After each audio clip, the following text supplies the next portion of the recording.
Good morning, class. Good morning, Our ma'am. topic nga ngayon natin. Kidikit nga ng Manila paper. Sige po, ma'am. Ako na po, ma'am.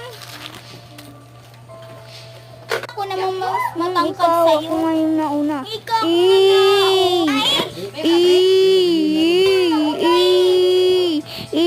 yung Manila paper, ako na mag-dedicate. Ha? O sige po, ma'am. Anong laban niyo dyan? Akin na nga sabi. Ma'am, ito na po. Okay.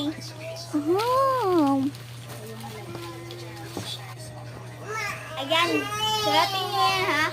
Sulatin, ma'am. Ay, hindi. Hindi yan sulatin. Tignan niyo lang. Kuha nga naman yung paper. Akin na to, ako na. Ayan na naman magbibigay ka, sila. ma'am, to. Hey, class. Bye, class.